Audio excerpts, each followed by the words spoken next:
오늘 조선후궁열전은 세조에 의해 교수형을 당하는 세종의 후궁 민정의 빈 양씨 이야기입니다. 민정의 빈 양씨는 아버지는 남평 현감을 지냈고 의정부 좌찬성에 추증된 양경이며 어머니는 이씨이고 숙부는 중추원 동지사를 지낸 양후입니다. 슬하의 한남군이어 수춘군 이현, 영풍군 이천으로 삼남을 두었고 일찍 어머니 현덕 왕후를 여인 단종을 양육하였습니다. 왕위를 찬탈한 세조에 의해 교수형에 처해졌지만 후대의 저리를 인정받아 조선시대의 왕을 낳은 후궁이 아니면서 유일하게 시호를 받았고 아들들은 장릉 배식록의 육종형으로 이름을 올렸습니다. 일설에는 본래 왕세자 이향의 궁녀였으나 병약한 세자의 간병을 하다가 세종의 눈에 띄어 후궁이 되었다는 이야기가 전해지지만 실록에는 기록이 없어 명확하지 않은 이야기입니다. 세종 27년인 1445년 12월 1일 귀인 양씨의 부친을 의정부 좌찬성으로 추증한다는 기록으로 보아 이미 그 전에 종일품 귀인으로 봉작된 것으로 보입니다. 세종실록 110권 세종 27년 12월 1일 경자 첫 번째 기사 1445년명 정통 10년 귀인 양씨의 부친인 양경에게 의정부 좌찬성을 추증하다. 귀인 양씨의 아비인 남평 현감 양경에게 의정부 좌찬성을 추증하였다. 이에 앞서 세종 22년인 1440년에 해빈 양씨의 장남 한남군이 예빈 녹사 권격에 맏딸과 혼인하였는데 이듬해 12월에 세종이 권격의 막내딸을 세자의 후궁으로 들이는 일을 논의하였습니다. 권격의 맏딸은 양환군 부인으로 봉작되었는데 생몰년은 알 수 없으나 1482년에 연좌된 아들 이중생을 풀어달라고 상언하는 것으로 보아 성종이 재위할 때 살아있었습니다. 세종실록 94권 세종 23년 12월 7일 기의 첫 번째 기사 1441년명 정통 6년 예빈 직장 권격의 딸을 동궁에 들이는 일에 관해 논의하다. 사정전에서 처녀를 친히 선보고 탄성관사 문민과 예빈 직장 권격의 딸을 취하였다. 임금이 가르색 제조 신계 김종서 남지 등에게 이르기를 시족대전에 이르기를 최호가 학문이 넓으니 대원 과길이 그 재주를 기특하게 여겨 그 딸을 아내로 주고 딸이 죽음에 또 작은 딸을 아내로 삼게 하였는데 또 한 딸은 호의 동생 최엄의 아내로 주었다고 하였으니 이제 권격의 맏딸이 비록 이미 한남군 이하의 부인이 되었으나 또 그 딸을 동궁에 들어오게 하면 어떨까 하니 신계가 아뢰기를 이는 비록 본국에 없는 풍속이오나 예문의 근거가 있고 또 농명과 덕용이 진실로 좋으면 신의 마음으로는 좋다고 생각되옵니다.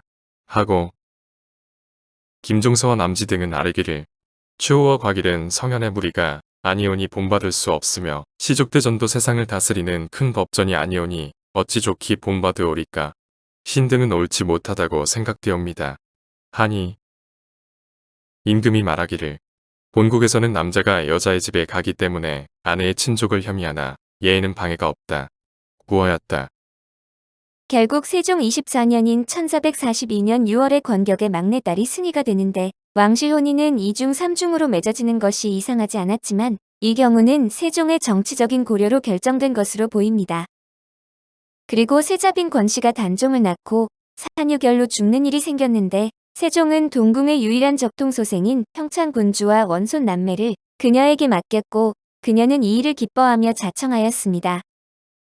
그런 까닭에 문종은 즉위한 뒤에 머리를 깎고 비구니가 된 해빈 양씨를 위해서 집을 지어주는 등 각별히 예우하였습니다.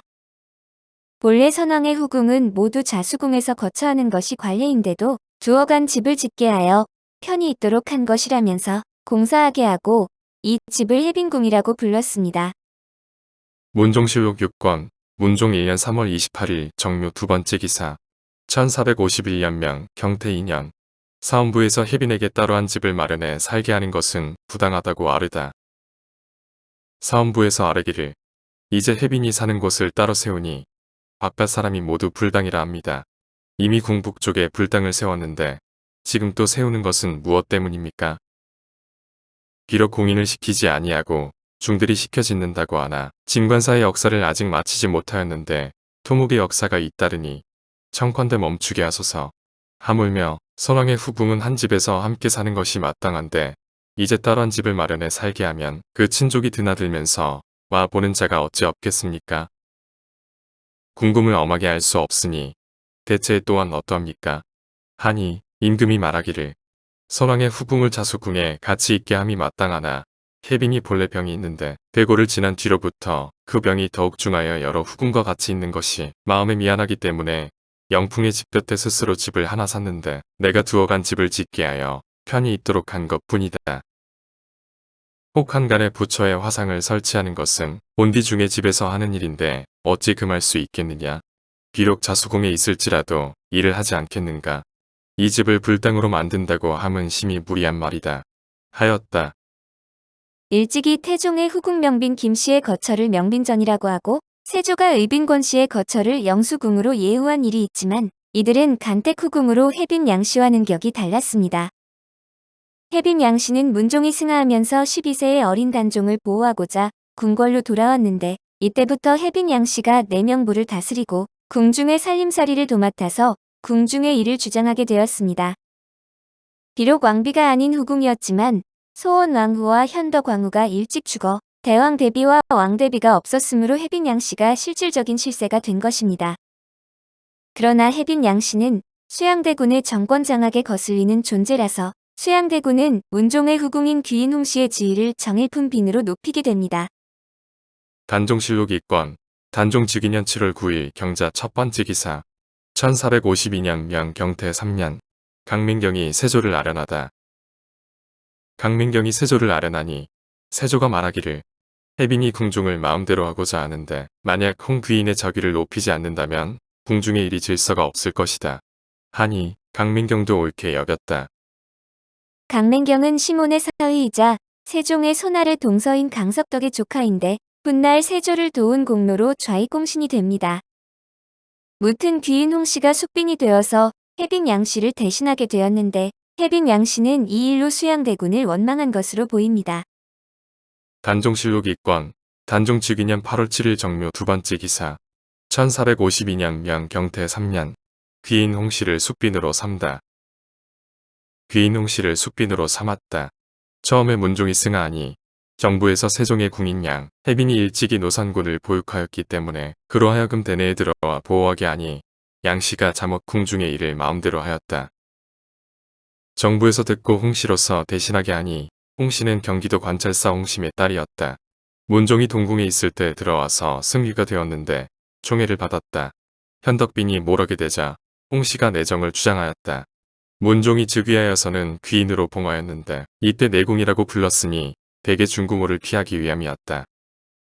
세조실록의 양씨는 노산군을 보호한다는 핑계로 궁중을 드나들면서 요구가 많았는데 세조가 이에 약간의 절제를 가한 바 있어 양씨가 이를 원망하였고라는 말이 나옵니다. 세조실록 1권 세조 1년 윤 6월 11일 을묘 두 번째 기사 1455년 명 경태 6년 혜빈 양씨와 상궁 박씨의 가산을 정몰하고 금성대군 이유는 논하지 않다. 위금부에 전지하기를 혜빈 양씨와 상궁 박씨는 그 가산을 정몰하라 하였다. 당초에 양씨가 낳은 여러 아들이 교만하고 방종하여 불법한 행동이 많았고 양씨는 노산군을 보호한다는 핑계로 궁중을 드나들면서 요구가 많았는데 세조가 이에 약간의 절제를 가한 바 있어 양씨가 이를 원망하였고 그의 아들 수춘군 이연이 교만 광망하여 불만을 품은 무리들을 모아서 날마다 술을 마시며 노름을 하는 것을 좋아하였고 또 은밀하게 이용에게 붙어서 일찍이 계양군 이증을 달래어 말하기를 주상이 어리고 약한 데다가 질병에 쌓여있고 안평대군이 이미 대신들과 더불어 극비리에 모의하고는 우리 어머니 희빈으로 하여금 궁중에 들어가 이를 총괄해 다스리기로 의논이 이미 정해 있다. 또 안평대군이 인정 베푸는 것을 좋아하여 널리 인심을 얻은 데다가 이제 또 안으로는 궁중과 결탁하고 밖으로는 대신들과 연결을 맺었으니 무엇을 구하지 못하여 무슨 일인들 이루지 못하겠는가? 자주 나아가 만나지 않겠는가? 수양대군이 비록 엄중하고 명철하고 공정하긴 하지만 문에 빈객이 없고 고립하여 돕는 자가 없으니 이는 한낱 필부에 지나지 않는다고 한 바 있었다. 1455년 단종에게 선의받아 수양대군이 왕위에 오르자 혜빈 양씨는 금성대군과 한남군, 영풍군 등과 결탁하여 반역을 도모했다며 청풍으로 귀양을 가게 됩니다. 뿐만 아니라 혜빈 양씨의 가산을 정몰하여 함길도도 절제사 양정에게 하사하였는데 참고로 양정과 혜빈 양씨는 구촌 간의 북의 친척으로 혜빈 양씨가 한 학렬 높은 직 고모뻘이었습니다. 당시 조정에서는 혜빈, 양씨 등을 모두 죽여야 한다고 주장했지만 단종이 세조에게 제발 죽이지 말아달라고 했기 때문에 살 수 있었다고 합니다. 세조실록 2권 세조 1년 11월 9일 경진 첫 번째 기사 1455년명 경태 6년 양씨 등은 교수형에 처하고 홍의로 등은 관노에 정속할 것을 명하다. 위금부에 전지하기를 양씨작의 조율의 기목겸 최영손 허축 홍부성 홍옥봉 이문 친유번 최자청 목표지 성문지 이해숭 신명지 신중지 신근지 신경지는 교수형에 처하고 가산을 정몰하며 홍의로 홍영로 홍원로 강종산 박오 을미 양저유 홍승 홍쪽은 각기 충분한 곳에서 영구히 관노에 정속해 하며 정종은 고신을 거두도록 하라 하고 또 말하기를 주율의 기목겸 등이 난역을 꾀하였으니 그 죄는 본시기가 마땅하나 내가 일신에만 간섭된다는 것으로 특별히 사유하여 부처하였던 것인데 종친부마 대신 대간들이 논정하여 마지 않았으나 다 죽일 수는 없는 것이다. 이제 애서 여러 사람의 논의에 따라서 그 더욱 중한 자를 가려서 교수형에 처하고 그 나머지는 모두 관노로 삼아 이로써 두 마음을 품었던 무리들을 징계하니 지금부터 이후로는 새로운 괴이한 음모가 있는 것이 아니면 논정하지 말도록 중해가 알도록 하라 하였다.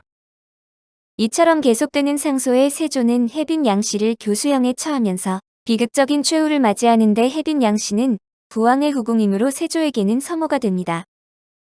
조선시대의 복상제에 따르면 자신을 젖먹여 길러준 서모는 5개월 동안 상복을 입고 길러주진 않았으나 자식을 낳은 서모는 3개월 동안 상복을 입게 하였습니다. 만약 천첩을 포함해 계집종으로 첩이 된 여성인 비첩의 경우는 상복을 입지 않았지만 혜빈은 천첩이 아니고 세종의 자식들을 낳았으니 세조의 행위는 폐륜이라 할 수 있었습니다. 아이러니한 것은 역사는 돌고 돈다고 세조가 서모를 죽인 것을 본받았는지 세조의 증손자인 연산군이 세조 손자인 성종의 후궁들을 즉 서모들을 죽이는 일을 벌이게 됩니다. 숙종 38년인 1712년에 단종이 복이 되면서 숙종이 혜빈, 양씨와 아들 영풍군의 관작을 회복하라고 명하였고 숙종은 그녀에게 시호로 문의의 2글자를 내렸습니다. 숙종실록 51권 숙종 38년 4월 28일 경진 첫 번째 기사 1712년 청강희 51년 혜빈, 양씨 및 그 아들 영풍군 이전의 관작과 봉호를 회복시킬 것을 명하다. 혜빈, 양씨 및 그 아들 영풍군 이전의 관작과 봉호를 회복하라 명하였다. 양씨는 세종조의 후궁으로서 일찍이 명을 받아 단종을 받들어 길렀는데 뒤에 이 일 때문에 그 아들 전과 함께 모두 죄를 받아 죽었던 것이다. 이때에 와서 그 후손의 상언으로 인하여 이명이 있었던 것이다. 그러나 이때 혜빈, 양씨의 묘는 잃어버려 위치를 찾을 수가 없었다고 하며 정조 15년인 1791년 정조의 어머니 혜경궁 홍씨와 의 글자가 같다고 시호를 민정으로 고쳤습니다. 신주를 만들어 제사를 지내게 했는데 그 덕에 그녀는 조선시대 후궁 중 왕을 낳지 않았는데도 시호를 받은 유일한 후궁이 될 수 있었습니다. 정조실록 32권 정조 15년 5월 27일 신축 첫 번째 기사 1791년 청걸룡 56년 양빈에게 특별히 민정이란 시호를 내리다. 양빈에게 특별히 민정이란 시호를 내리고 한남군의 후손에게 신주를 새로 만들어 제사 지내도록 명하였다.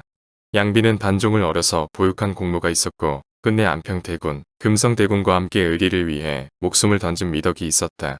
상이 그 굳은 졸개를 가상히 여기고 제사받지 못하는 것을 불쌍히 여겨 신주를 새로 만들게 한 것이다.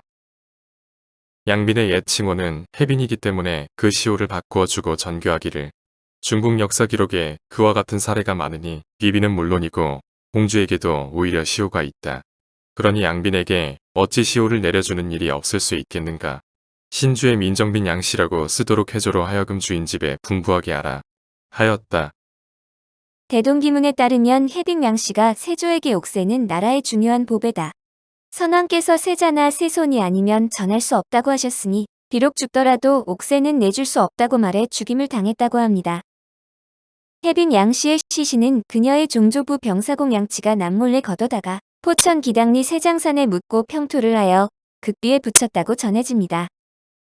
태어나자마자 생모를 잃은 단종을 신생아 시절부터 양육한 유모였고 단종의 세력 중 핵심 인물이어서 단종 관련 드라마에서는 꼭 나오지만 비중이 제대로 묘사되지 않은 경우가 많습니다.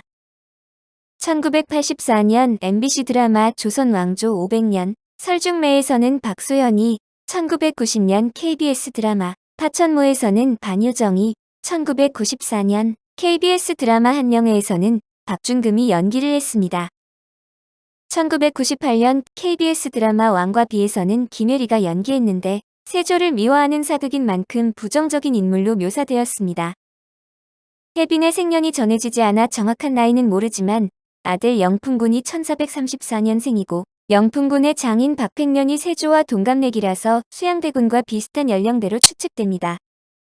하지만 아버지의 첩도 엄연히 어머니로 대접해야 하는 예법상 수양대군은 혜빈 양씨를 어머니로 대접해야 마땅한데 드라마에서는 혜빈 양씨의 행동이 선을 넘는 것으로 묘사됩니다.